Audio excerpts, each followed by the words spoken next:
What's up, YouTubers? It is Tuesday morning. I've been driving all night to get to Proline. Motor in the back. MPK Season 5 is right around the corner. And we heard the motor in America's List filming for that deal. So I'm a little behind, a little slacking, but we got it out. Threw it in the bed of the truck. Took off yesterday, drove 13 hours to drop it off here at Proline. While we're here, we're going to see FuelTech. They are right next door. See if we can't get a tour of this place and show you exactly why I traveled the 13 hours to bring the motor back to Proline. I always enjoy coming to FuelTech just because of the relationship that we have and to see what they're working on and all the cool products. One of them being Lewis's dually. It's LS swapped, 4-door dually, and of course it's got some boost to it, and everything out here has FuelTech on it.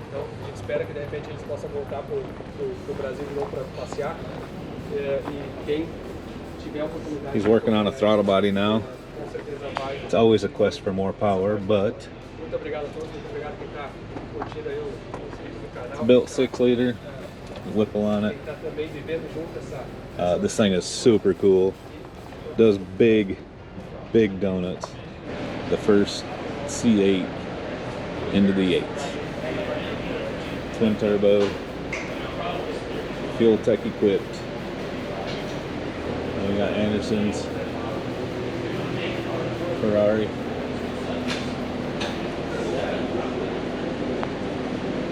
Probably one of the cleanest Fox bodies. 30,000 mile original car. We got plans for that. Super excited about that build. Like, that thing's gonna be awesome. For you Supra fans, straight out of Japan. FuelTech equipped, right hand drive.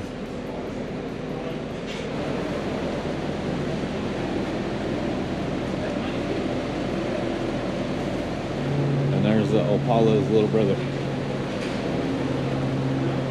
If you don't know, FuelTech is the ESU, the fuel management that we all use on the show. I have it on my car. Sean, Chief, Chuck, Ryan, Monza. We all run FuelTech on our stuff, and it goes way back. We're working on since 2014, I think, is when I met Anderson at Lights Out race in Georgia, and we have built a relationship from there and continue it still today. So it's always a pleasure to come over here and catch up with Anderson and Lewis and all the guys here at FuelTech. Today is a little different. Me and Sean went to Brazil. When did we go to Brazil? 2019, me and Sean went to Brazil. Anderson at FuelTech and the guys at Velopack over there made it all happen, and we went over there to the big festival. We all got to drive, me and Sean got to drive the Opala, and if you don't know, it's a Brazilian. We're gonna have Lewis explain the whole car, but it's based out of Brazil. These things are amazing. That's what me and Sean drove over there. Yeah. How much do you know? Anderson, how are you guys? One of the owners, you are the owner, right? Of FuelTech, the founder.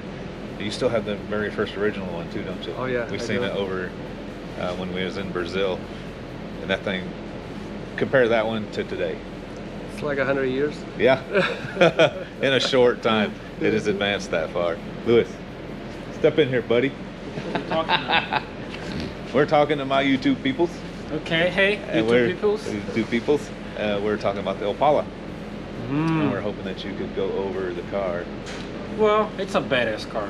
It is. It is badass.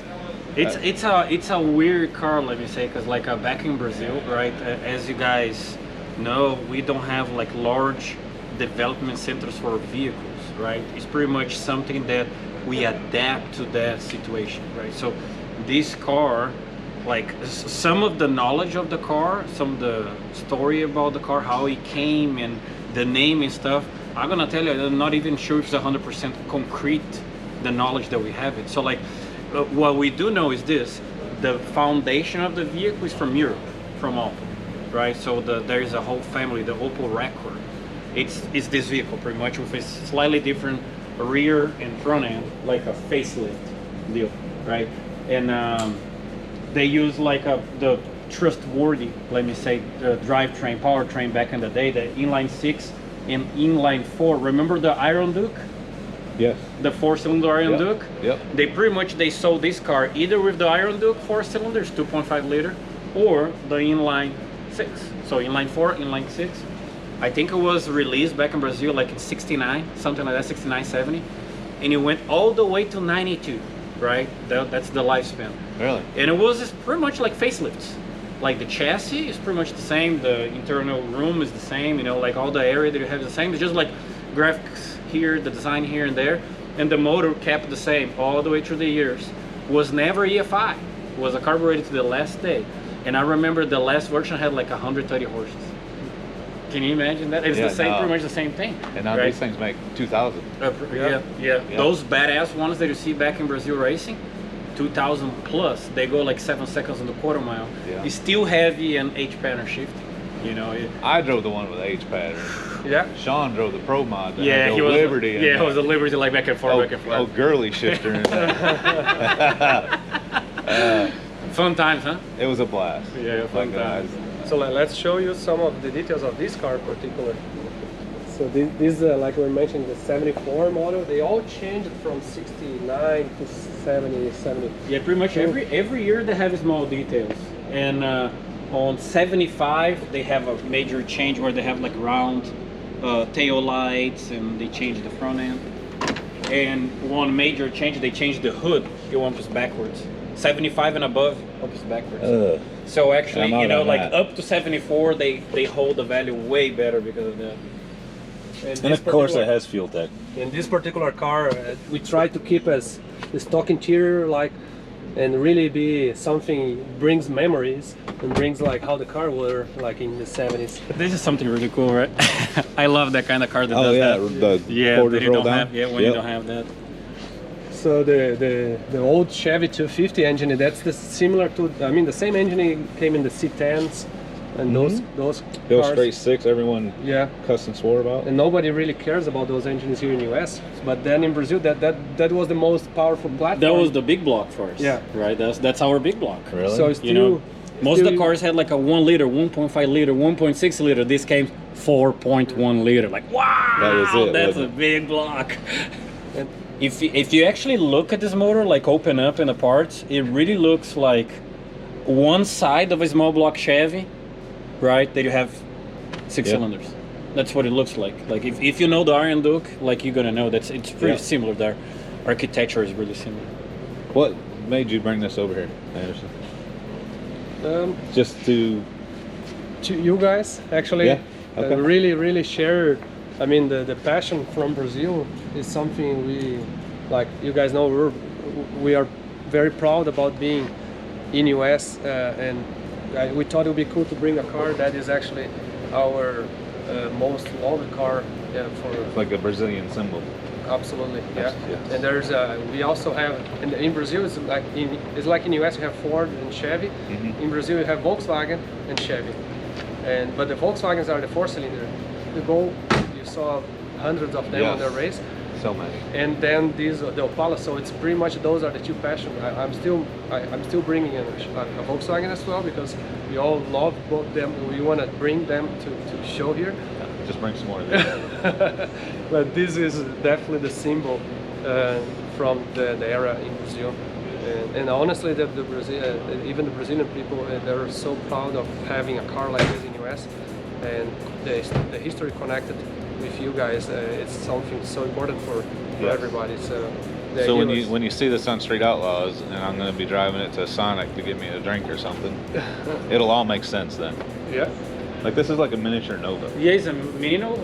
Yeah, it's a mini Nova. Yeah, if you see the front end, it's just like a mini Nova. Yeah. You know, we had the other day was parked next to a 69 Camaro. The Camaro is huge compared to this thing. It's just. But I mean, the wing windows, the way the quarter glass rolls down. Did you saw the joke we made with the Opel, the other car here? Did you pay attention on top of the Mustang? Oh, the little one up there. So it wasn't like that. we actually It was put these red. stripes and everything Oh, to look like nice. this. I get it. No, I'd seen that, but I didn't know why you did it. That makes sense now. It was a joke. Yeah. Because honestly, they kind of share, you know, the ages. Yeah. Because they both European. That's a true European Opel car. This was the big brother back in the day, right? With a slightly different front end. It was like a square headlight, pretty much. It was the same body. Yeah. Yeah, if you don't like these cars or something, those taillights remind me of a 60, what is it, 69 Chevelle? Yeah. 67, Those cars, 69 yeah, Chevelle. right there, 69. Yeah. 69, 67.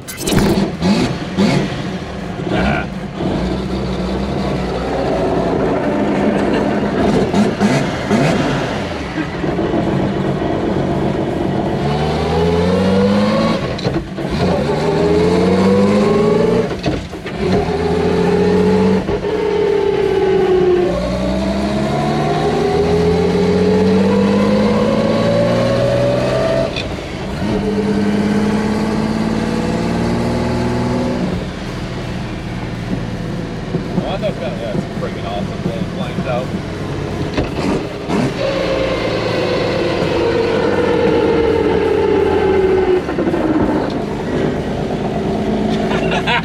Anderson.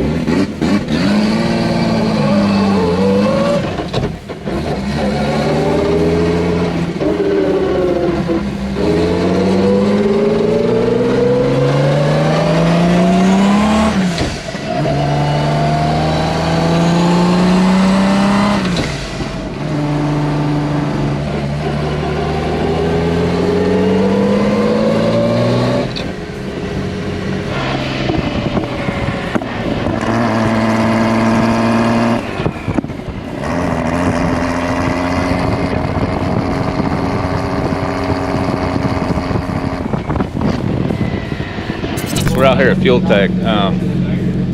Me and Anderson actually had a chance to sit down and explain where it all started and how it started and how it became this Opala into the United States. Daddy Dave. Yes.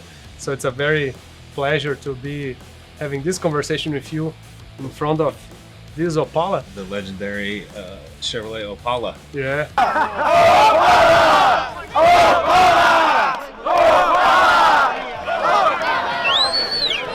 Hopefully it'll put some shed some light on the Opala and the relationship that FuelTech has with Street Outlaws and where it all started.